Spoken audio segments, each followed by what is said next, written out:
love, welcome to my YouTube channel. My name is Chidima Osai, and if it's your first time of seeing me on YouTube, hit that subscribe button. And if you're a returning subscriber, I love you so much. Guys, I've been away for so long, like it's been a month and weeks or 2 months, I don't know, but I've been away for so long, and it's because of school resumed. I told you guys I was going back to school, right? Yeah, so I came back to school and it was a lot. It was a lot, still is a lot, but much better now. I can manage everything a little bit better now, but I couldn't film and school at the same time. It was a lot, so I just couldn't do it. But I am back, and I'm back for good. We're going to be dropping content. I'm going to be dropping a lot of content, but for this week I just want to talk to you guys because I'm going to put up pictures now. I've done my 4 years don't waka. 4 years don't waka. Nobody waka, nobody goes solo. Baba Godji. Yeah, so I've done my 4 years don't waka, and I'm going to show you guys pictures so you see. Your girl is about to become a graduate. Yeah, and I decided to just share maybe 1 or 2 things about my journey so far, and about being in UNN, in this school of the lions and the lionesses. Like, this school is just a jungle, and I'm going to share with you guys my experiences and what it was like. So I'll just random questions and I'll give you answers to those questions. What was my worst day? I don't know why I'm starting with worst day, but let me just, what was my worst day? Okay, my worst day in this school has to be it has to be exams, like about 4 exams or so. Yeah, 4 exams and a particular day. Okay, let's just say worst day and worst experience. My worst day was this particular final year. I had this assignment to submit, film criticism, and I did the assignment, did everything. So I thought we were going to be submitting the assignment by, say, 12 o'clock, something like that. But then the lecturer said 10 o'clock. And I didn't have any other class, just that one. So I jumped up from my bed on that day. That was when he said, okay, let me just take my baits and everything. I took my baits and tried transferring the assignment from my laptop to my phone. And it wouldn't work. I tried and I tried and I tried. It didn't work. And it was almost time. So I decided to start afresh. But let me start on my way to school. On my way to school, I checked the time. It was 10 o'clock, and I stood on the road and I started crying. I can't believe I cried in my final year. Like, I didn't cry in first year, second year, third year. It's not in final year. The reason why I was crying was I was like, wahala, who asked me to do this man's course? First of all, asked me to do this course, and I never failed this course. It's not in my final year I'm going to fail course. Who sent me a message? I was just like crying, and people on the road was like, what is it? What's going on? I didn't even say anything. I was just stopping both bikes and cars until one particular car stopped and brought me inside school. Okay, I went to print the assignment to start afresh, but I went where they're printing the assignment. I started afresh and I wanted to print. It wouldn't. I started to add some things. I checked. Only for me to go there and try to print this assignment. It's not printing. Like, it's on my phone, but it's not showing on the person's system. I went in that place, tried again, still the same thing. Like, the assignment gave me so much stress. That was my worst day. And turns out by the time I was able to submit the assignment, the lecturer had ruled a line for late submission, and that means he's going to deduct marks. I was just like so happy that he even collected the assignment in the first place, because other times that he has taught us, he doesn't collect late submission. Once you submit late, you just have to forget about it. But he took the assignment, and I was so happy and grateful to God. That was my worst day. The worst experience has to be my exams. God, there are like 4 or 5 exams, but I'll be giving you guys the gist one after the other. The first one was in my year 1. Philosophy 101. I will never forget Philosophy 101. I went into the exam hall. I did not know anything again. No. Hey, God. I did not know anything. I looked through the questions. I don't know what it was. I don't know. I said to ask my neighbor. I asked her, and she was about to tell me the answer of something. Her friend was like, leave that girl, let's write our own. So, is this going to like fail this course like this? I just started ticking anything. I'm not going to leave this assignment, this exam like this. I'm going to tick anything. Anything I tick, so be it. So I ticked and I got tired. When I finished, I carried myself straight from the exam hall to the church, because this is not how I'm going to go and fail philosophy 101, like first semester, first year. Welcome to UNN, would not be F. I just carried myself to church, I prayed, and I went back home. And I just slept. Woke up, prepared for the next exam. Next exam was now, I think that was pole science. I've forgotten the course code, but I know it was pole science. I went there. According to the rules of the exam, we're supposed to be seated, and then we're asked to turn our system on. When I tried turning my system on, it wouldn't come on, but my friend turned hers on and it was working. And I was looking through my friend's questions, her exam questions, and I just knew everything. Like, as she was scrolling, I knew everything. So I was like, babe, if you have any question, tell me, because I know all your exam questions. She was like, no problem, don't worry, I'll do myself. I said, okay. I was now waiting for the ICT people to fix the problem with my own and ask me to turn my system on. That was how I turned my system on. I scrolled number 1, number 2, nothing. 3, 260 questions, almost nothing. Hey? I just said, my village people are at work. First, philosophy 101, now post science. My village people, they came for me in this UNN. They followed me from my village. They came to UNN with me. Because how can someone else be sitting by my side and I know every answer to that question, person's question? And now my own question, I no answer, no nothing. Hey. Okay, village people, I see you. Well done, well done, well done. Is your work? I see your work. I wrote, because my rule in this UNN is I will never leave any answer unanswered. Whether I know it, I don't know it, I will confidently answer it. When it now gets to lecture, the lesson can determine if I answered right or wrong. But you see, for me to not answer that question, it's not happening. I will answer it. I ticked, it was CBT, so I ticked all the answers and I submitted. Then, that was it. When the results came out, I got both courses B. I was like, God, you are merciful, because I was not even expecting a C. In my mind, I'm like, he be like saying a D. As I never come this school, like saying a D, they would just dash me like this, because what else? Then after that, the next other exams that was like horrible was still that first year, second semester. That was theories of mass communication. Just theories of mass communication. Went into the exam hall, we're given 4 questions, theory questions. Chidima did not know anything. Right, because the man gave us, our lecturer gave us some questions. He was like, there were like 20 questions. He said we should answer those questions, and from answering those questions, we'll have a knowledge of what he's going to ask in the exam hall, and he's going to pick a question from one of those and ask us. I went to him and I, solved all those questions, answered them. Only for me to get to the exam hall, nothing looked like any of those questions, and I didn't know what to do again. Like I said, I will never leave any question unanswered in this school. That is the lesson I've learned. As far as the exam test, I will answer. Let me answer rubbish, but I will answer that rubbish with correct English and correct sentence. Boom. That's what I did. I answered the questions, and that was the 4th exam that was very stupid. That was the 3rd one. The 4th one was now in my 2nd year. Graphics of communication, I don't even remember the nonsense kind course code, course title. That was how I went to that exam. I read, I read, I brought out time and I read this course. But no show, nothing. I don't feel do anything, I don't sabi anything. I was just writing, freestyling from my head. I wrote.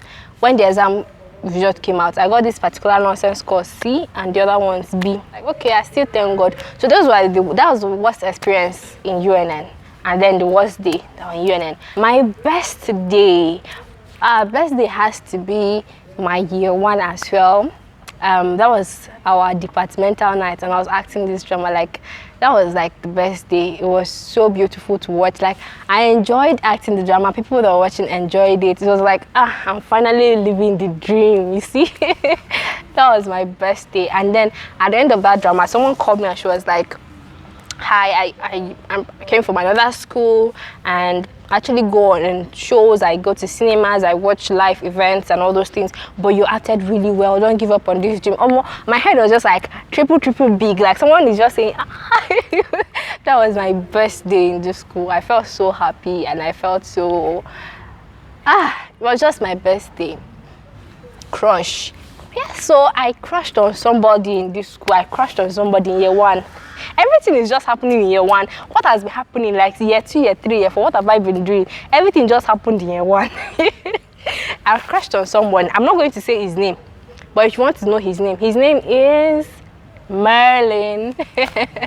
So I crushed on somebody, and I don't know what attracted me to even crush. I didn't even realize I was crushing on him until it was late. This particular somebody in year 1, whenever he was staring at me, it was as if he was seeing past my body to my heart and my soul. I never had someone stare at me that way that made me feel like the person knows everything about me and could see everything, whether those I wanted that person to see or not see. And that was how I felt with him. So I was just crushing on him, jejely crushing on him. But we didn't date. Nothing happened between us. Nothing. Not even. I don't even think we even had a conversation about that whole situation. But I think it was one-sided. I think I was the only one that was crushing on him. He was in a relationship, and I'm not even his type. That happened. The silliest thing I've done in this school. The silliest thing I've done is just normal. But I don't know. Maybe for some people it's silly. But for me, it's just like normal. Not really silly. But because I don't have anything to say, I would say it's silly. And that was I think that was in year 1 or year 2. I went to SUB. There was a popular place in my school called SUB. I went there and I bought ice cream and popcorn. And I was licking this ice cream on the road going home. You know how ice cream can be under hot sun? Yes, the ice cream was melting and Chitima was honoring her village people by licking both my hands. It was embarrassing, but at that point I didn't really care. I just thought like, let me do something embarrassing here. That was one of the silliest things I'd done. What amazed me was the fact that your success or failure was in your hands. You could fail, you could do well. That one is your business. Nobody sends you. Like you just have to chaperone yourself through school. That was like the most amazing thing for me when I came. The fact that no one had to force me to do anything. I could do it if I want to. I could not do it if I want to. But it's just my business. It's me and me alone. That was the first thing that amazed me when I got into school. Well, towards the end of my school year, I started exploring and I discovered some places that I actually enjoy. And those places are within the town, but not inside school. I enjoy going to Swiss Bar. I love their fish. Do you know what I'm saying? It's all confidence. Yeah, I love their fish. And I go to Ikenga because I just like the environment basically. And then there is this particular spot where they sell pork meat and pork meat jollof, something of that nature. I love that place, so that's one of the things that takes me there. Those are the places I enjoy visiting. Yeah. Is there any other place that I actually would say I enjoy? Okay, recently I enjoy going to the Chicken Republic. I like their food. All those things the places I enjoy going, they really have to do with what I'm going to eat there, what I enjoy eating from those places. Aside from graduating, my other goal was to gain experience in the field of communication, and I was able to do that here. I worked at my school radio station and I did that. Another goal for me was to set up something that I would fall back on once I graduate, like something that I would do. At that time I didn't really know what, but I wanted to like set up something, and now I have things that I've set up that I could fall back on. That was one of my goals aside graduating. What I'm going to miss most is the freedom. Because from here I'm going back to my family house, my father's house. And when I go back there's not going to be freedom. I don't think I'm going to have that time to come out in an open space like this to come and film a YouTube video. But in school, I can decide to come out anytime and do what I want to do. I would miss the freedom. Definitely. I'll miss the freedom that comes with being a student. Well, a typical day is what you make of it For me, as a student, a typical day would be I wake up in the morning, get ready, pray, come to classes. Once I'm done with my class, I go home. That's a typical day in my life. Simply go home, rest, eat, and study. That is for days I'm going to study. For days I'm not going to study, you'll find me online. But finding me online started recently. Mostly I would study, but nowadays I've grown and I've joined Bangang. I now go online. That's just like a typical day in my life in school, what it was like. I don't really regret anything. I feel like I've tried to evolve, if I should use that word. I was able to experience this, that, and for other things I've not been able to experience, I will make sure I experience them before I leave. Yeah, for me, I felt like I was able to evolve. I was able to be that good, straightforward student, and I was able to also experience some other things as well. So for that, I don't think I have any particular thing to regret. Friends, making friends. Okay. If I'm going to give any tip about making friends, I feel you should find your squad, people that think the way you do, people that understand you. Yes. So I had a different goal in mind when I was coming, the type of friends I wanted to make. But when I got to UNN, I realized that the type of friends I wanted to make were not friends that were going to allow me to leave UNN. They were going to keep me in UNN, and I wanted to come and go. I didn't want to stay here permanently. So I was able to find friends that helped in that way. Advice. The only advice I'm going to give to anybody coming here is, once you get here, be focused, live life, but don't allow life to leave you. Be focused, know what you want. You're going to meet different people with different goals and different aspirations. Some of them, they have things reserved for them. Some of them, they don't even know what they want, and they will not know what they want until they are 28, 29, 30. And you might not have that time by your side. So just know what you want, work towards what you want, and don't allow someone else distract you from doing what you want to do and achieving what you want to achieve. So that's what I would say. My favorite coursemate, wow, like my class is a class of 280 something. So it's hard to pick a particular person and say this is my favorite coursemate. But then one of the lessons I learned from my coursemate was this: don't force it. Don't force it. Be your own person, stand your own ground, don't force it. Then the second lesson they taught me was be confident. Because at times you might be feeling you're not that confident, you're not that this, you're not that. The person you are feeling is more confident than you, is better than you, is also feeling that you are better than her or you're better than him. So disregard whatever anybody thinks and fake it till you make it with your confidence. That's one of the things that's going to see you through in this school. When it comes to confidence, fake it till you make it. If not, people are going to oppress you. You're going to be you're going to be oppressed. What was my mantra? My mantra throughout this school was I'm thinking I didn't have like a particular mantra. I just knew what I wanted, and I wanted to work my butt off until I get it. So I wanted to live. I wanted to live in a responsible manner. So that's just what I'm going to say. Nothing really, nothing else. A particular thing I told myself I was not going to do, but I later did. Okay, I told myself I was not going to miss classes, but I missed classes. Those classes. Those were the things I told myself I would never do, but I did. Yep. If I could do one thing before I leave, I don't think there's anything I'm going to really want to do. Okay, maybe, nothing really. I've seen and I've lived and I'm good. At this point, I just want to go. There's nothing else I would want to do. The most hurtful thing that happened to me and then happened in my year one. I had a friend, so I thought, and this particular friend was having her birthday. She didn't invite me. I didn't even know she was having the birthday until the day of the birthday.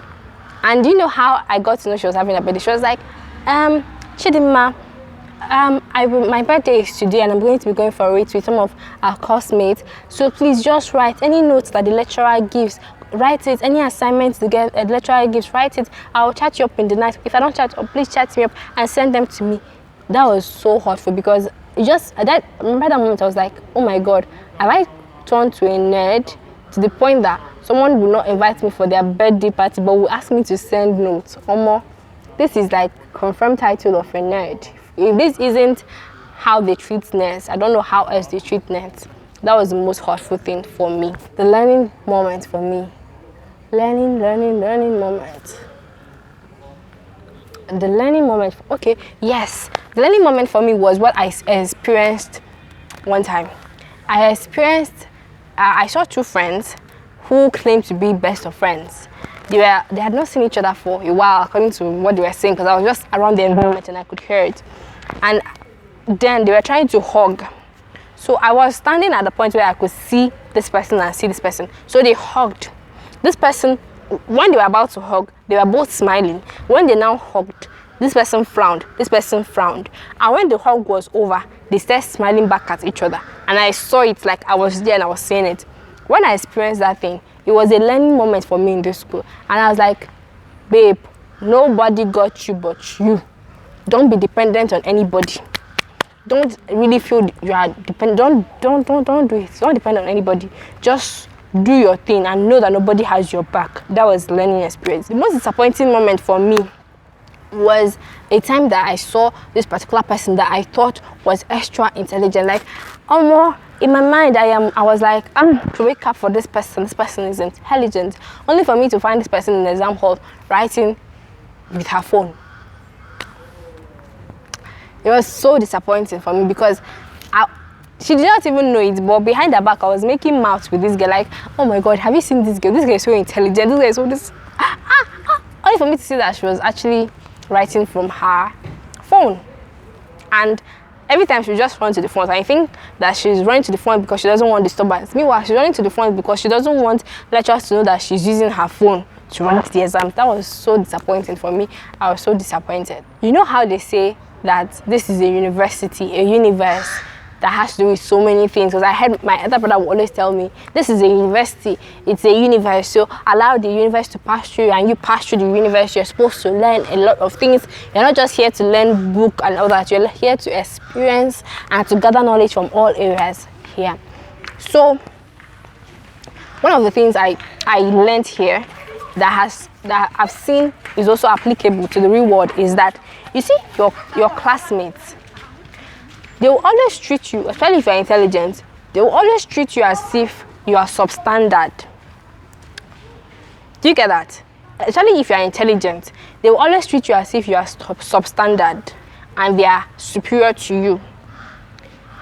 You know, you are intelligent, but they are treating you as if you are substandard and as if they are superior to you because they are trying to intimidate you. That was something I learned in this school that I see is applicable in the real world. And if you don't know that this is a strategy, that this is a coping mechanism, you would give in to that thought and begin to see yourself as substandard. Your self-confidence will go down.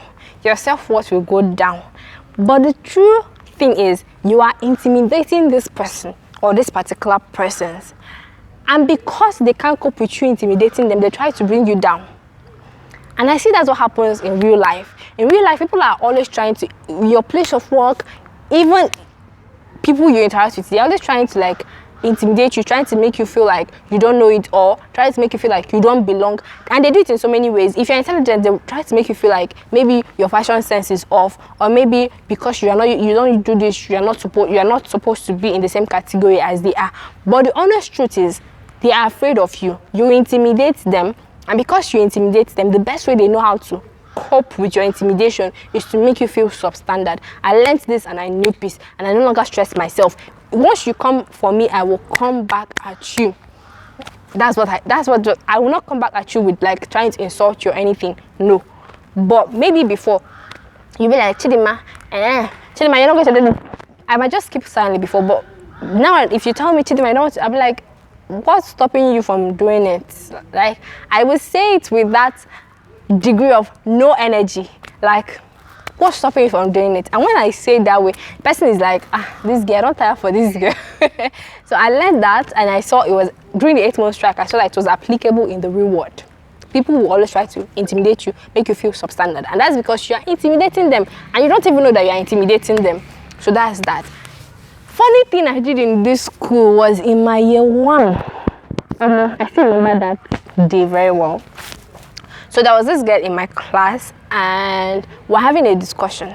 And this girl goes, Chidimma, you are so fat. I don't even think someone wants to marry you because of how fat you are. Hey, God, I remember that day. And I told her quite calmly, I said, I'm not really proud of what I said. But that's I said is a funny thing I did. I said, really? She said, yes. I said, oh my God. At least I'm proud to be fat. At least I'm proud to carry the fatness with courage.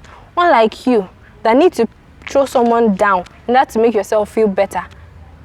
I pity you. Actually, I really do pity you because I don't think anyone would like to marry someone that has low self-esteem and self-worth, and her confidence is dwindling by the day. It was so harsh of me and I regret it. And okay, that's one thing I regret. That's one thing I regret. It was so harsh. I spoke to her harshly, but that was because of how she came for me that day. And it was also the funny thing I did in this school. This school it's filled with memories. I might not really remember or recall everything at once, but it's filled with memories. And I'm grateful for the people I've met, grateful for the people that have come my way. And I might not be the best in socializing, but I'm grateful for the people I have by my corner. They have taught me lessons, they have taught me things I didn't know how to do. I've learned so much from them, and I am so grateful that I came to this UNN. Because initially I didn't want to come to UNN, no. I wanted to go to another school. It was my mom that insisted I come to UNN. But then coming to UNN opened my eyes to a lot of opportunities and a lot of things I didn't even know existed. Like I would say that I was in ignorance, but then I came and my eyes were open to a lot of things. And it has shifted, being here has shifted my mindset 180 degrees, because I feel like it's still revolving. It has not gotten to 360 degrees, but it has shifted it to 180 degrees. Like it has changed and changed again. So I'm grateful for coming to this school. Yeah, this video is long as it can be. Too long, if you ask me. So remember to like, remember to share, remember to subscribe. Bye. So if you liked this bits and pieces of questions, I had questions. I had enough questions, but then I lost where I wrote it, and I was thinking I have it in my head, and now I don't. But if you liked this, leave a comment, and I'm going to do another section talking about just UNN. Okay, I'm going to just do another section.